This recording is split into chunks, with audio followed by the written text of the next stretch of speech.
tetap sehat dan selalu semangat untuk mengikuti pembelajaran kita. Hari ini kita akan mempelajari aplikasi dari turunan fungsi trigonometri, yaitu menentukan titik balik maksimum dan titik balik minimum dengan menggunakan uji turunan kedua. Bagaimana teorema yang berlaku untuk uji turunan kedua? Mari kita perhatikan. Yang pertama, jika f aksen A sama dengan 0 dan f double aksen A kecil dari 0, maka A, FA merupakan titik balik maksimum. Sedangkan nilai FA-nya kita sebut sebagai nilai maksimum. Yang kedua, jika f aksen A sama dengan 0 dan f double aksen A besar dari 0, maka A, FA-nya kita sebut sebagai titik balik minimum. Sedangkan nilai FA kita sebut sebagai nilai minimum. Sekarang, mari kita lihat contoh soal. Diketahui sebuah fungsi fx sama dengan 2 sin 2x kurang pi per 2 dengan x besar sama 0, kecil sama dengan pi. Tentukanlah titik stasioner fungsi dan jenisnya. Mari kita selesaikan soal ini. Dari fungsi tersebut, maka kita dapat menentukan turunan pertamanya atau f aksen x, yaitu 4 cos 2x kurang pi per 2.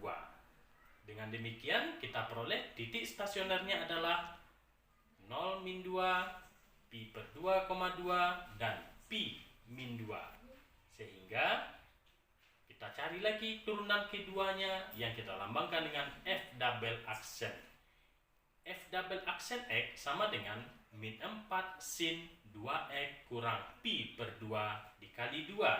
Sehingga F double aksen X atau turunan kedua dari fungsi kita tadi adalah min 8 sin 2X kurang pi per 2. Sekarang kita akan mensubstitusikan titik stasioner yang sudah kita dapatkan tadi.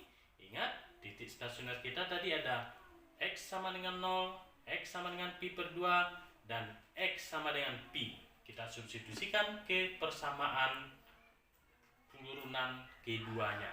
Sekarang mari kita substitusikan. Untuk X sama dengan 0, kita peroleh F double aksen 0 sama dengan min 8 sin 2 kali 0 dikurang pi per 2 sama dengan min 8 sin min p per 2, yaitu sama dengan 8. Sehingga kita lihat F double aksen yang kita peroleh nilainya adalah 8 besar dari 0. Berarti kita lihat itu adalah sebagai titik balik minimum. Ya, karena dia besar dari 0, turunan keduanya besar dari 0, maka itu kita sebut sebagai titik balik minimum. Sekarang kita lihat untuk X sama dengan pi per 2. Kita ujikan untuk F double aksen pi per 2 sama dengan min 8 sin 2 kali pi per 2 kurang pi per 2, itu adalah sama dengan min 8 sin pi per 2. Kita peroleh hasilnya adalah min 8. Jadi, nampak oleh kita ternyata F double aksennya adalah min 8, yaitu kecil dari 0. Dan itu merupakan titik balik maksimum.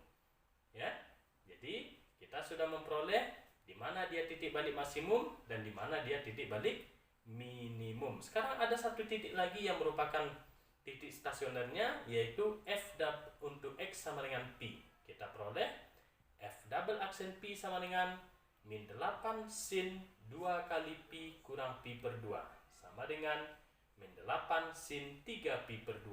Hasilnya adalah 8.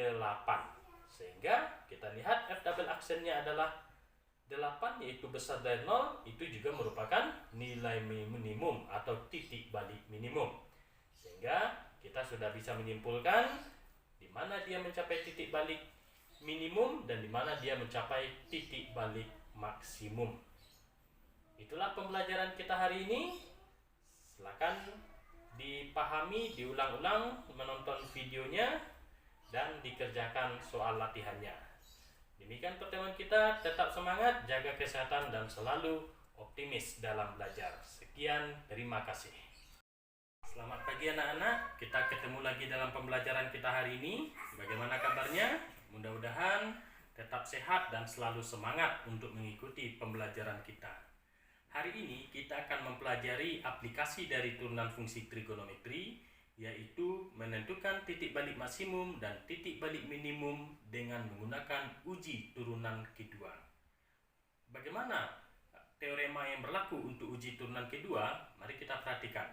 Yang pertama, jika f aksen A sama dengan 0 dan f double aksen A kecil dari 0, maka A, FA merupakan titik balik maksimum. Sedangkan nilai FA-nya kita sebut sebagai nilai maksimum. Yang kedua, jika f aksen A sama dengan 0 dan f double aksen A besar dari 0, maka A, FA-nya kita sebut sebagai titik balik minimum. Sedangkan nilai FA kita sebut sebagai nilai minimum. Sekarang mari kita lihat contoh soal. Diketahui sebuah fungsi fx sama dengan 2 sin 2x kurang pi per 2 dengan x besar sama 0 kecil sama dengan pi. Tentukanlah titik stasioner fungsi dan jenisnya. Mari kita selesaikan soal ini. Dari fungsi tersebut maka kita dapat menentukan turunan pertamanya atau f aksen x, yaitu 4 cos 2x kurang pi per 2. Dengan demikian kita peroleh titik stasionernya adalah 0 min 2, pi per 2,2 dan pi min 2. Sehingga kita cari lagi turunan keduanya yang kita lambangkan dengan f double aksen. F double aksen x sama dengan min 4 sin 2x kurang pi per 2 dikali 2. Sehingga f double aksen x atau turunan kedua dari fungsi kita tadi adalah min 8 sin 2x kurang pi per 2. Sekarang kita akan mensubstitusikan titik stasioner yang sudah kita dapatkan tadi. Ingat, titik stasioner kita tadi ada x sama dengan 0, x sama dengan pi per 2, dan x sama dengan pi. Kita substitusikan ke persamaan turunan keduanya. Sekarang mari kita substitusikan.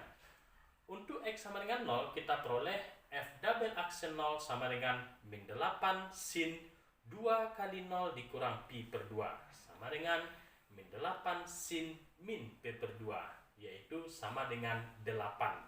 Sehingga kita lihat f double aksen yang kita peroleh nilainya adalah 8 besar dari 0.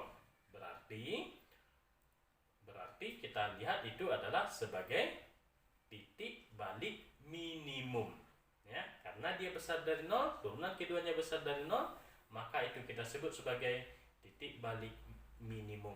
Sekarang kita lihat untuk x sama dengan pi per 2. Kita ujikan untuk f double aksen pi per 2 sama dengan min 8 sin 2 kali pi per 2 kurang pi per 2, itu adalah sama dengan min 8 sin pi per 2. Kita peroleh hasilnya adalah min 8. Jadi nampak oleh kita ternyata f double aksennya adalah min 8, yaitu kecil dari 0, dan itu merupakan titik balik maksimum. Ya.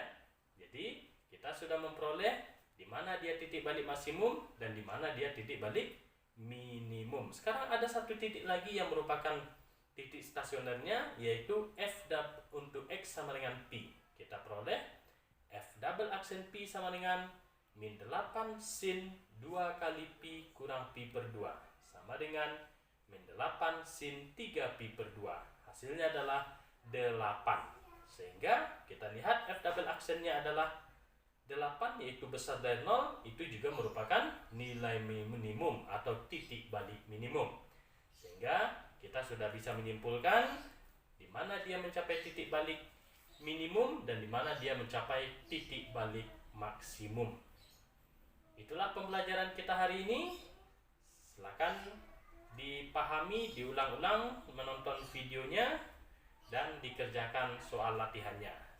Demikian pertemuan kita. Tetap semangat, jaga kesehatan, dan selalu optimis dalam belajar. Sekian, terima kasih.